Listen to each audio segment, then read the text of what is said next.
दीक्षा भूमि पर अभी भी 14 अप्रैल को दीक्षा भूमि पर संयुक्त अम्बेडकर जयंती मनाई गई और वहाँ दिल्ली के एक पत्रकार अशोक वानखेड़े इसको भी बुलाया गया। अशोक वानखेड़े का जो भाषण था वो रामायण पाठी था। दीक्षा भूमि समान पवन जगह पर अशोक वानखेड़े एक रामायण पाठ दे गया। बड़े हमारे लिए दुख की बात है। हम इस पर चर्चा करने जा रहे हैं। चलते हैं हम दीक्षा भूमि चलते हैं हम दीक्षा भूमि। 14 अप्रैल 2025 नागपुर की पावन दीक्षा भूमि हुआ। डॉक्टर बाबा साहब अम्बेडकर संयुक्त नागरिक समिति द्वारा दीक्षा भूमि स्मारक समिति के संयुक्त विद्यमान में बुरी सतो डॉक्टर बाबा साहब अम्बेडकर इनकी जयंती सहोदास मनाई गई। डॉक्टर बाबा साहब अम्बेडकर स्मारक समिति इनका सहयोग लेना कोई बुरी बात नहीं है, अच्छी बात है। और ये संयुक्त कार्यक्रम था, अच्छा कार्यक्रम है जिसकी सराहना हम करना चाहिए। परंतु और जो संयुक्त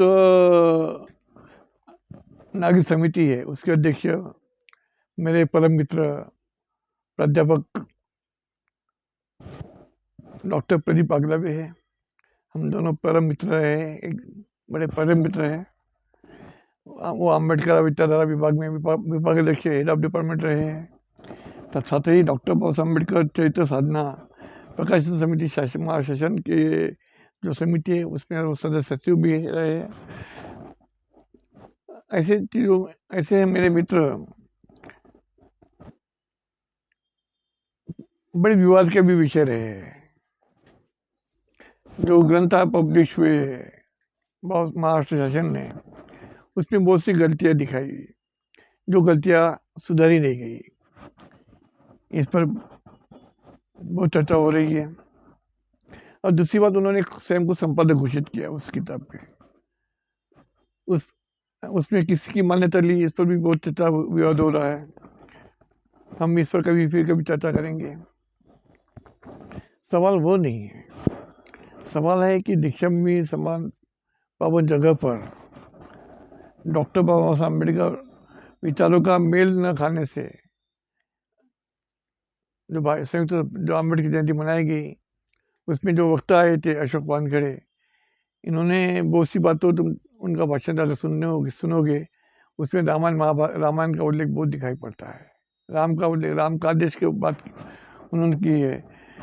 पवन दीक्षा में पर वो कार्यक्रम नहीं हुआ होता, अशोक वानखेड़े ने भाषण नहीं दिया होता तो इस विषय को छेड़ने की कोई आवश्यकता नहीं थी, कोई औचित्य नहीं रहा होता। सवाल है दीक्षा में पर वो आयोजन हुआ है और वक्ता भी दीक्षा में पर वो बोल गया है। और जो राम का आदर्श की बात उसने उस जगह किया है तो वो हमारे लिए बड़ा चिंता का विषय है। अशोक वानखेड़े एक पत्रकार है, थोड़ा बहुत वक्ता अच्छा है।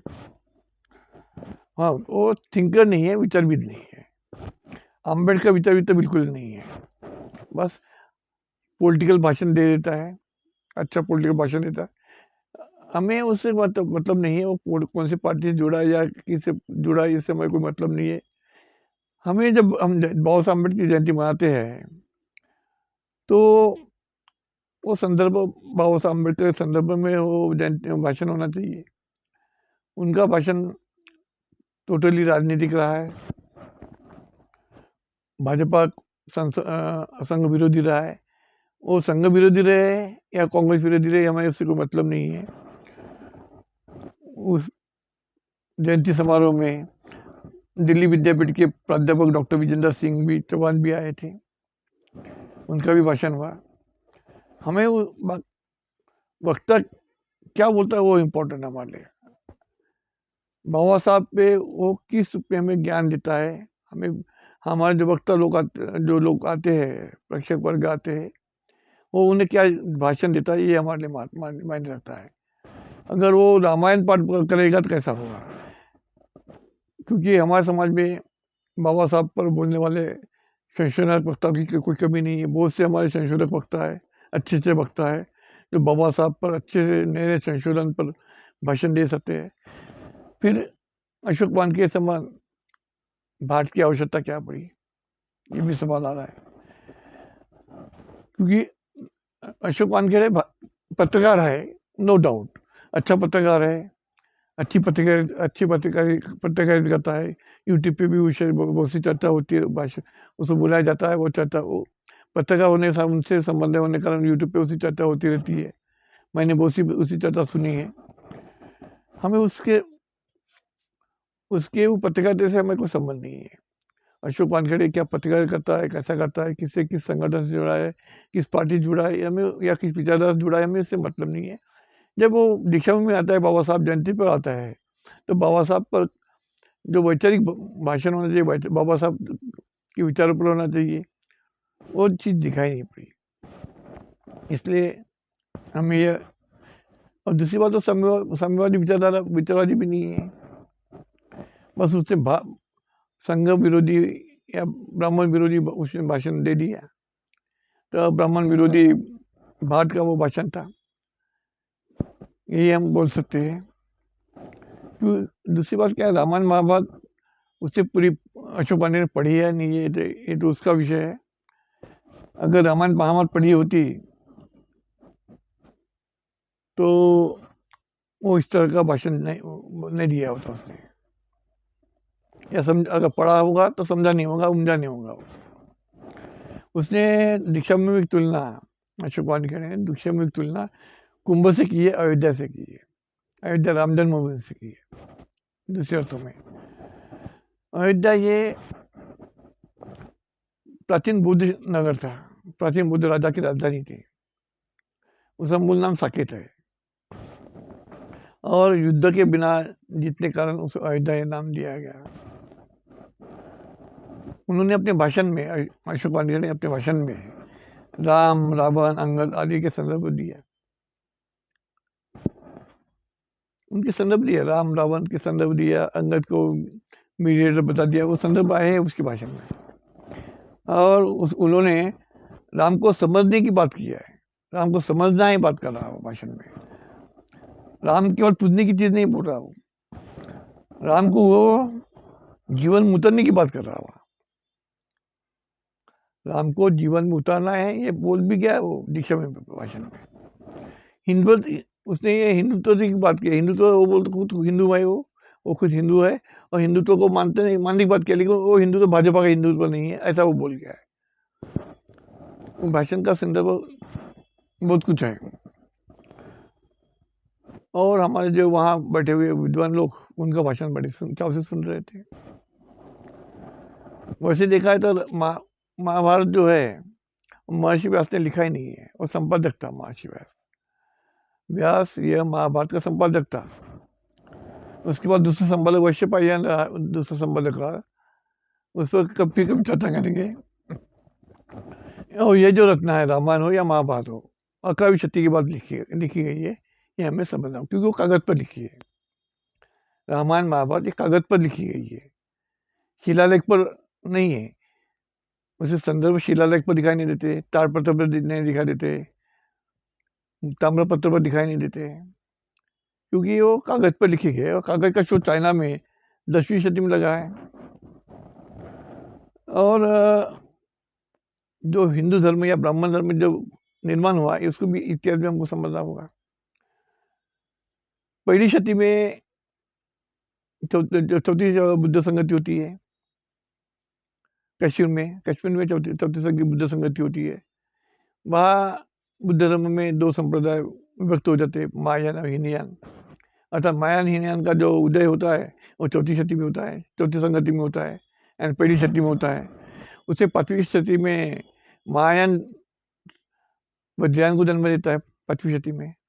8वीं शती में वज्रयान तंत्रयान को जन्म देता है। 10वीं शती में वज्रयान तंत्रयान शैव पंथ, वैष्णव पंथ और शाक्त पंथ को जन्म देता है। ऐसे ब्राह्मण धर्म का या वैदिक धर्म का उदय वही से होता है। 10वीं शताब्दी की बात। ईस्वी 850 में शंकर नाम का आदमी जन्म लेता है। वो बुद्ध जुड़ा रहता है, बाद में प्रत्येक, इसलिए उसे प्रत्येक बुद्ध भी कहा जाता है। यानी शंकर नाम का व्यक्ति प्रत्येक बुद्ध था। बाद में उसने ये जो तंत्रयान वज्रयान, इन्होंने शैव पंथ, वैष्णव पंथ और शक्त पंथ का निर्माण करने के बाद 10वीं सदी में उसने खुद को स्वयं को आदि शंकराचार्य घोषित किया। उसने खुद को आदि शंकराचार्य घोषित किया। आदि शंकराचार्य घोषित करने के बाद उसने 4 पीठों का निर्माण किया और जितने महायानी मंदिर थे उससे कब्जा कर डाला।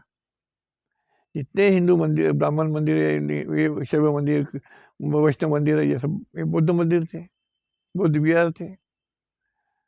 तो ये इतिहास ऐसा रहा है। तो वैदिक धर्म का निर्माण वहां से होता है। वैदिक धर्म का निर्माण 10वीं शताब्दी में होता है। फिर बौद्ध धर्म का जो महायानी बुद्ध विहार है उस पर कब्जा हो जाता है। ये इतिहास रहा है। और अशोक वानखेड़े ने, मेरे को याद है कई भाषण में उसे सुना था मैं, उसने कहा था कि वो महाकाल का भक्त है, उज्जैन का महाकाल यह है उसका, वो भक्त है। और उसका वैचारिक, उसका निजी विषय है। वो किसका भक्त हो, क्या हो, उसकी श्रद्धा किसकी है, वो उसका निजी विषय है, हमें उससे कोई लेना देना नहीं है। हमारी मेरी संगठन के माध्यम से, हमारी एक संगठन थी, हम युवा लोग थे। तो 1992 में 1992 में हमने धम्म दीक्षा समारोह का आयोजन किया था। 92, 93, 94 में हम 3 साल लगभग बौद्ध धम्म समारोह का आयोजन किया। उसमें प्राध्यापक डॉक्टर रूपक कुलकर्णी, प्रभाकर पावडे, कवि सूरज भट्ट, प्रसिद्ध कवि मोहनदास मिश्रा, ऐसे कई लोगों ने बौद्ध धर्म की दीक्षा ली। बिहार के मईपुरम भी, आगे जाके बिहार में पटना में उन्होंने बौद्ध धर्म का आयोजन किया। मुझे जाने को वहाँ मैं गया भी। उसके साथ ही बेंगलोर के दलित वाइस के जो संपादक है, ओबीसी नेता वीटी राजशेखर, उन्होंने बौद्ध धर्म किया। वो सब संदर्भ वो हमारा योगदान रहा है। वो हमारा वो मिशन भारत बौद्ध में करने का मिशन था हमारा। वो मिशन 92 में हमने 1992 में शुरू किया था। 1995 के बाद बंदे सुरेश जी ने कहा वो मिशन हम दीक्षा में चलाना चाहते थे। हमने वो हैंड ओवर कर डाला बलंत सुरेश जी को। वो जो दीक्षा में भी धम्म दीक्षा समारोह होता है, वो बेसिक हमारा हमसे जुड़ा हुआ विषय है, हमें उससे इम्पोर्टेंट नहीं है। अशोक वानखेड़े का संदर्भ, अगर अशोक वानखेड़े वैज्ञानिक की बात करता हो तो उसे बुद्ध धर्म का स्वीकार करना चाहिए। उसे वो प्रज्ञा जागरूक होना चाहिए। अशोक वानखेड़े में अगर प्रज्ञा जागरूक उसमें होगी, उससे वैज्ञानिक धर्म बौद्ध धर्म है, उसका पालन, उसका स्वीकार करना चाहिए। अगर उसकी इच्छा हो तो मैं उसका आयोजन करूंगा। अगर उसमें प्रज्ञा नहीं हो, अशोक वानखेड़े में अगर प्रज्ञा नहीं हो, तो उसने ये बकवास मेरी बंद करना चाहिए। क्योंकि ब्राह्मणी धर्म ने ही ये देव देवता का निर्माण जो किया है, ब्राह्मणी धर्म ने किया है। ब्राह्मण विदेशी रहे, ब्राह्मण विदेशी हुए, तो ये उसका इतिहास है। तो अशोक वानखेड़े को ये समझना होगा कि देव देवता की निर्माण कैसे हुई, और महायान से जुड़ी हुई है। वो प्रभाव महायान प्रभाव से वो चीज दी हुई है कि महायान प्रभाव में कुछ देवियों का वर्णन दिखाई पड़ता है। तो दूसरी बात क्या है, रामायण महाभारत ये दुख महाकाव्य है, वास्तविक घटना नहीं है, ये लेखक की कल्पना है। उसके बाद 4 वेद, उपनिषद, मनुस्मृति, भगवद गीता, ये सभी ब्राह्मण धर्म ग्रंथ है। उसका निर्माण उन्होंने किया है। ये फॉलो ओबीसी वर्ग वो सब फॉलो करता है। तो उनका रुकावट है, फॉलो करना उनका श्रद्धा, उनकी विषय है, हमें कुछ बोला नहीं। ब्राह्मण विदेशी रहे हैं, उन्होंने फिर आगे चल के वर्ण व्यवस्था का निर्माण किया 10वीं शताब्दी के बाद। ब्राह्मण, क्षत्रिय, वैश्य, शूद्र, ये ओबीसी समाज शुद्र में आते हैं। अभी वो उन्हीं के ब्राह्मण वर्ग के अधीन वो काम करना था। जो उन्होंने जो थोपी है, ये मानसिक गुलामी उन्होंने थोपी है, वो उनके अधीन रहना चाहते, उनका विषय है, हमें उससे कुछ लेना देना नहीं है। मानसिक गुलामी, देव और धर्मानेता ने मानसिक गुलामी को थोपा है भारत पे, इस ओबीसी समाज पे थोपा है।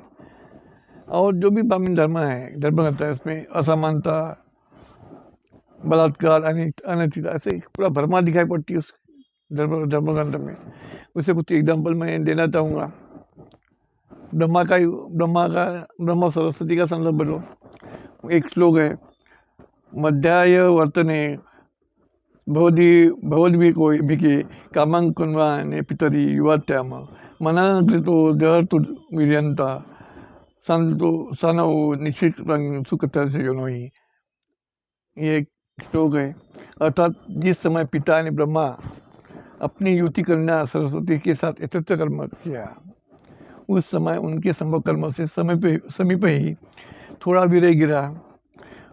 परस्पर अभिनंदन करते हुए दोनों ने वो वीर्य उठाकर यज्ञ के उच्च स्थान पर योनि में छोड़ दिया। यानी पिता पुत्री ये संभोग कर रहे हैं, ये संदर्भ है। पिता पुत्री संभोग करने का संदर्भ है। ये एक प्रकार बलात्कारी है। ये एक संदर्भ हमको समझना होगा। दूसरा संबंध रामायण से आता है, जो राम सीता को छोड़ता है। रामायण में राम सीता को छोड़ देता है वनवास में। उस सभी श्लोक देखिए। अप्यंग जीवितं जया युष्पान वा पुरुषोत्तम अपवाद भयाद भीता की पुनर्जन कर्तव्य। ये 14वां श्लोक है रामायण का। तो इसका अर्थ क्या है? नरश्रेष्ठ बंधु, मैं लोक निंदा के भय से अपने प्राणों के लिए तुम सबको भी त्याग सकता हूँ। मैं अपने प्राणों लोक निंदा के भय से मैं अपने प्राणों के लिए तुम सबको त्याग सकता हूँ, ये राम बोलता है। तो फिर सीता को त्यागना कौन सी बात है? यानी राम ये मानसिकता दिखाई पड़ता है। वो भाई को भी छोड़ने को तैयार है, सीता को छोड़ने के बाद संदर्भ आता है। 14वां श्लोक है, ये 16वां श्लोक भी देखिए। शिशिरं च प्रभाते सुमित्रे सुमंत दृष्टितं रथम आरूढ़ं सीतामारुद्धो विषयांत सुमुतंजक। अच्छा, ये 16वां श्लोक है। अतः सुमित्र कुमार, कल सुबह तुम साथी बनकर सुमंत्र के साथ संचलित रथ पर आरूढ़ हो, सीता को भी उस रथ पर चढ़ाओ, उस राज्य के बाद सीता को छोड़कर आओ। ये संदर्भ है। 16वां श्लोक है, जो भी 14वां श्लोक था। यानी अपनी पत्नी को छोड़ने का संदर्भ राम आदेश देता है, छोड़ दो जंगल में। आज बहुत कुछ सुविधा है, उस समय जंगल था, कोई सुविधा नहीं, रोड नहीं थे, कुछ नहीं थे। एक स्त्री को वो जंगल में छोड़ने की बात करता है। यानी वो सीता की स्थिति को हमको समझना होगा। तीसरा संदर्भ एक शुद्ध का वध होता है राम द्वारा, उसको भी हम समझना होगा। भाषा शुद्ध से खड़गं सुरुचिर प्रभन निकुश कोशाद विबलं शिरसि विच्छिद राघव। अर्थात यह इस प्रकार वो कह रहा है कि श्री रामचंद्र ने म्यान से चमचमाती तलवार खींच ली। श्री रामचंद्र ने म्यान से चमचमाती तलवार खींच ली और उसी से शुद्ध का सिर काट दिया। उसी से शुद्ध का सिर काट डाला। उस शुद्ध ने क्या पाप किया? उसने क्या घोड़े मारे थे राम के? शुद्ध ने राम के कौन से घोड़े मारे थे? उसका सिर काट डाला राम ने, और काट डाला। लक्ष्मण को भी उसने छोड़ डाला। उसको आत्महत्या करना पड़ा। लक्ष्मण को फिर आत्महत्या करना पड़ा। खुद भाई खुद का भाई। वो भी एक श्लोक है। विसर्जये त्याग सुमित्रे माँ भृदु धम्म विपर्यन त्यागो का विहितं साधुनां तुम्हें समय। अर्थात ये सुमित्रनंदन, मैं तुम्हारा परित्याग करता हूँ। लक्ष्मण का परित्याग, सुमित्रनंदन मैं तुम्हारा परित्याग करता हूँ। यानी वो अपने भाई को छोड़ रहा है, जिससे धर्म का लोप ना हो। भाई को छोड़ा, इससे क्या होता है? धर्म का लोप ना हो। साधु पुरुष का त्याग किया जाए, साधु पुरुष अच्छा आदमी को भी त्याग किया जाए, ये राम बोलता है। अर्थात वध दोनों भी समान ही है। त्याग करो या वध करो, दोनों भी समान है। यानी राम भाई को भी छोड़ने के त्याग करता है। इस 13वां श्लोक है। तो उस वक्त 15वां श्लोक भी देखिए, जो लक्ष्मण आत्महत्या करता है। लक्ष्मण आत्महत्या करता है। और 15वां भी श्लोक देखिए, स गत्वा सरयू तीरम उपसस्य कक्षतांजलि निग्रहं सर्वस्रो संसी निश्वासं जमुलो मुमोच है। ये 16 15 श्लोक है। शरयू के किनारे जाकर लक्ष्मण ने आचरण किया और हाथ जोड़कर संपूर्ण इंद्रियों को वश में कर प्राणवायु को रोक दिया। यानी लक्ष्मण आत्महत्या करने जा रहा है राम के कारण। हमें ये समझना होगा। और रामायण में बुद्ध को चोर भी कहा गया है। रामायण में बुद्ध को चोर भी कहा गया है। यथा ही चोर से तथा ही बुद्ध तथागता नास्तिक पत्र विद्धि तस्मादित्य शक्यतन प्रजानाम से नास्तिके नाभिमुखी बुद्ध स्यात्। अर्थात ये 34वां श्लोक है। रामायण अयोध्याकांड में लिखा है। रामायण के अयोध्याकांड का श्लोक है। अर्थात जैसे चोर दंडनीय होता है, उसी प्रकार वेद विरोधी बुद्ध या बुद्ध मतावलंबी वो दंडनीय है। तथागत और नास्तिक चारवाक को भी यह उस कोटि में समझना चाहिए। बुद्ध को, चारवाक को इस कोटि में समझना चाहिए। इसलिए प्रजा पर अनुग्रह करने के लिए राजा द्वारा जो नास्तिक को दंड दिलाया जा सके, उसे तो चोर के समान ही दंड दिलाया जाए। परंतु जो वश के बाहर हो, उस नास्तिक के प्रति विद्वान ब्राह्मण कभी उन्मुख ना हो, उससे वार्तालाप ना करे। ये रामायण में लिखा है। और आचरण की बात कर रहा है अशोक वानखेड़े। ऐसे राम का हमें आचरण करना है, अशोक वानखेड़े बोल रहा है। जबकि ये कवि है, ये वास्तविक नहीं है, एक काल्पनिक बात है। लेकिन उस काल्पनिक राम को हमें आचरण करना है। एक बात अशोक वानखेड़े कह रहा है, जो सीता के चरित्र पर लांछन लगा रहा है। सीता रावण का फोटो छाती पर रखती है। राम की साली कुकु बातोनी का संदर्भ आता है रामायण में। तो हमें ये जो अशोक वानखेड़े है, राम को समझने की बात कर रहा है। हा? राम को आचरण में आने की बात कर रहा है। वो भी दीक्षा में भी है। वो बाहर किया होता मैं उसे को लेना नहीं। वो दीक्षा में हमको बता रहा है कि तुमको आचरण करना है। हमें उपदेश क्यों दे रहा था वो दीक्षा में भी आचरण करने की? ये हमें समझना होगा। हमारे लोग ब्राह्मण धर्म ग्रंथ है, ये गाला ब्राह्मण को गाला भी दे रहा है और उनका धर्म ग्रंथ पालन भी कर रहा है। अशोक वानखेड़े ब्राह्मण का धर्म ग्रंथ पालन भी कर रहा है और उनको गाला भी दे रहा है। ये दो दूरी नदी चलेगी नहीं ना। महाभारत का भी संदर्भ देखेंगे तो कृष्ण का वर्णन ऐसा ही आता है। महाभारत में कृष्ण का वर्णन ऐसा ही दिखाई पड़ता है। ऐसे कई इसमें बलात्कार, भार्गव कन्या का बलात्कार का भी संदर्भ दिखाई पड़ता है। एक श्लोक देखिए, एवं तूतांग कन्या दोबारा प्राप्त बलादो बलि विस्फुरंती यथा काम मैथुना उपचक्रमे। ये 16वां श्लोक है। ऐसा कहकर उस बलवान नरेश ने भार्गव कन्या को बलपूर्वक अपने दोनों भुजाओं में भर लिया। वह लड़की उससे पकड़ से छूटने के लिए लटपटाने लगी तो उसने अपनी इच्छा अनुसार उसके साथ समागमन किया। जब बलात्कार ही हो रहा है, उसका संदर्भ उसका ब्राह्मण धर्म करता है, वो बलात्कार कर समारोह ये कर रहे हैं वो लोग, उसका परिपाठ कर रहे हैं वो लोग। मनुस्मृति का भी असमानता दिखाई पड़ती है। मनुस्मृति ब्राह्मण ग्रंथ में असमानता दिखाई पड़ती है। वो निर्माण देखो, आदमी का निर्माण कैसा हुआ। तो उस लोग देखिए, लोकानां तो विविध मुख बाहु रूपा ब्राह्मण क्षत्रिय वैश्य शूद्रं च निर्वर्तयत्। 31वां श्लोक है। अर्थात लोक वृद्धि के लिए ब्रह्मा ने मुख, बाहु, उरु और पैर से क्रमशः ब्राह्मण क्षत्रिय वैश्य शूद्र की सृष्टि की है। वहाँ भी समानता नहीं है। एक तो मुख से पैदा होता नहीं है, वेद दृष्टिकोण से बाहु से पैदा नहीं होता, उरु से पैदा नहीं होता, न पेड़ से पैदा होता है।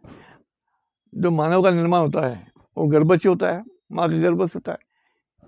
या ऐसा इस वर्णन वो बात कही जाती है। उन्होंने गाय का मांस भी खाया है, कुत्ते का भी मांस खाया, उसे संदर्भ आता है। इन ऋषियों ने गाय का मांस खाया, कुत्ते का मांस किया, और गोमाता की बात करते हैं लोग, वो भी संदर्भ हमको समझना पड़ेगा। सुधार्थ धातु विश्वामित्र ध्वजाधमी बंडालदाय धर्माधर्म विचक्षण 108वां श्लोक है।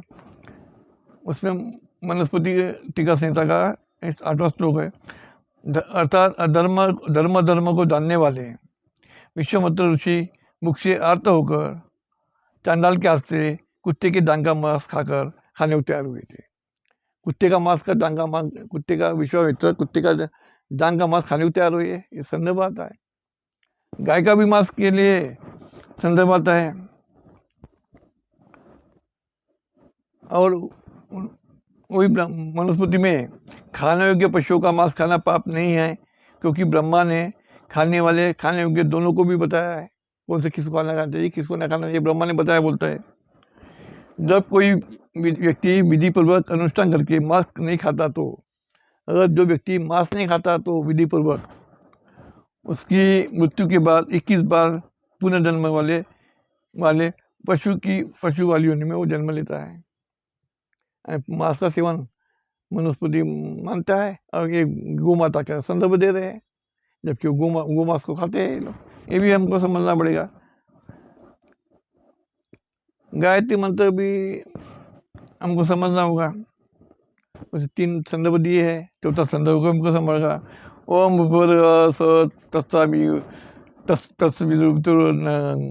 भर्गो देवस्य गिमि युवनो प्रचोदयात्।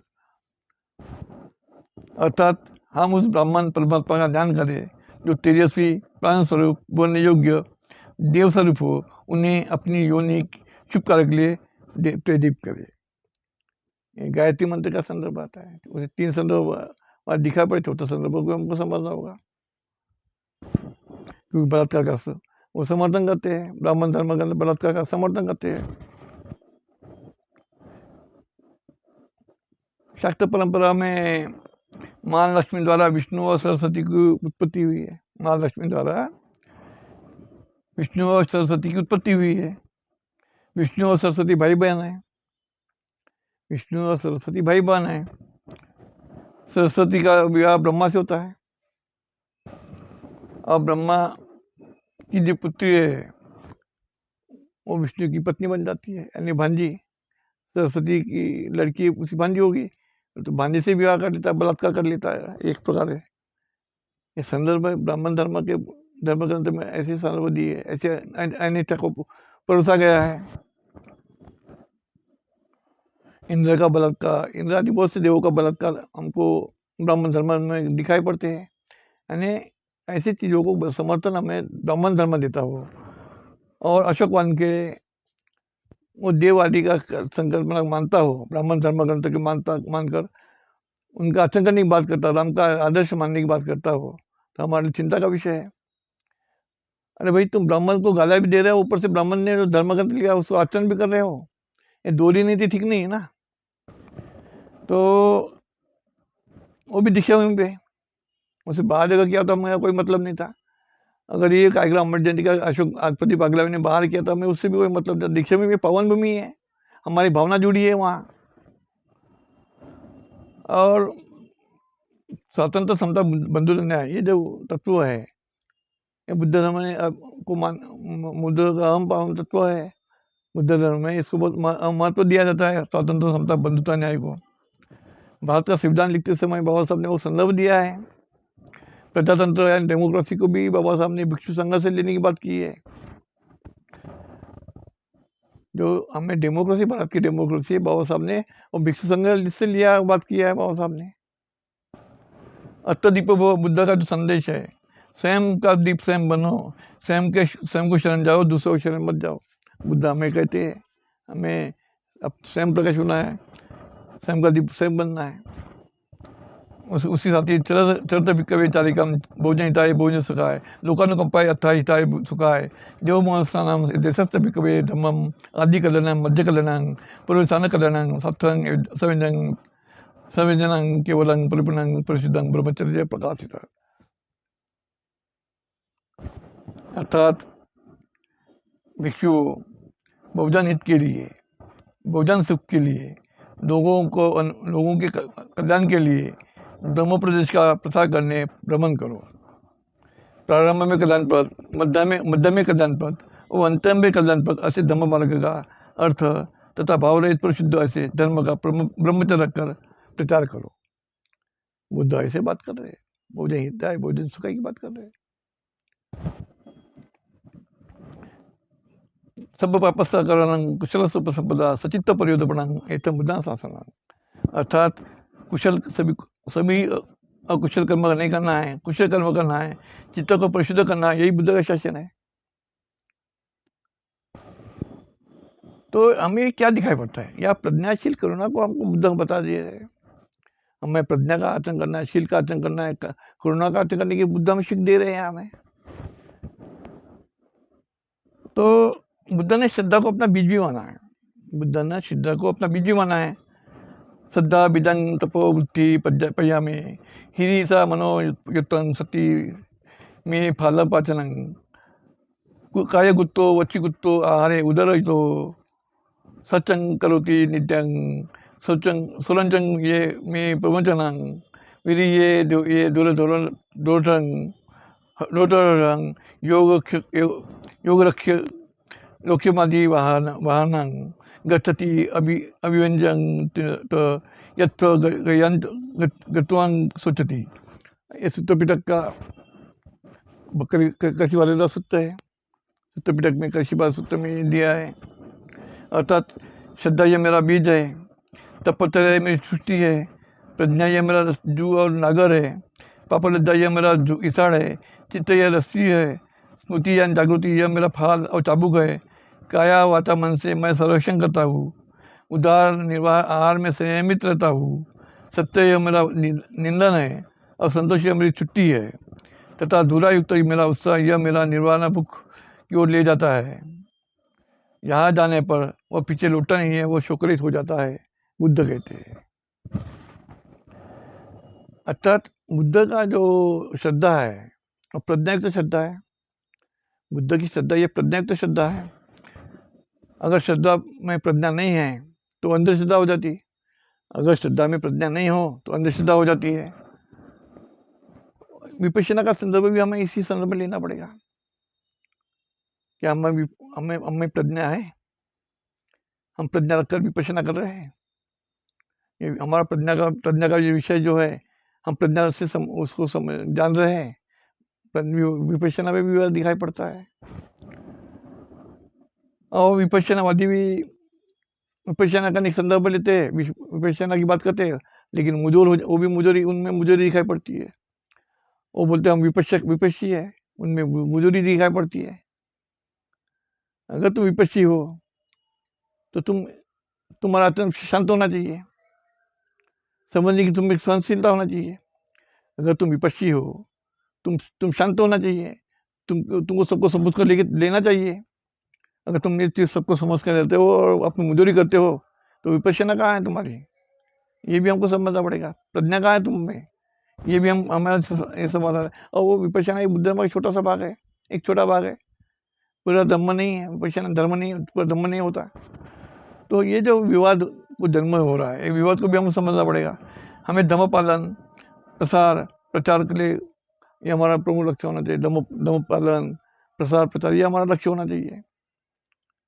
विपश्यना एक प्रैक्टिस का भाग है, विपश्यना एक प्रैक्टिस का भाग है, लेकिन धम्म या आचरण का भाग है। तो हमें धम्म के ऊपर बढ़ना पड़ेगा, हमें धम्म के ऊपर डालना पड़ेगा। मुद्दों को हमको समझना होगा।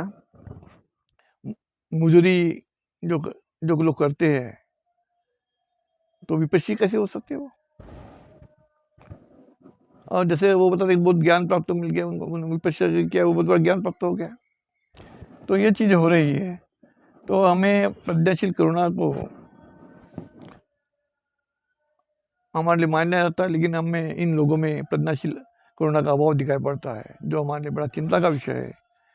और जिस ढंग से ये विपक्षी लोग विपश्यना करने वाले विपक्षी होने की बात करते हैं, लेकिन आचरण में उनका बिल्कुल अभाव दिखाई पड़ता है, ये भी हमारे लिए चिंता का विषय है। धम्म का हमें प्रचार करना होगा। इसी साथ अपनी चिंता विराम देता हूँ।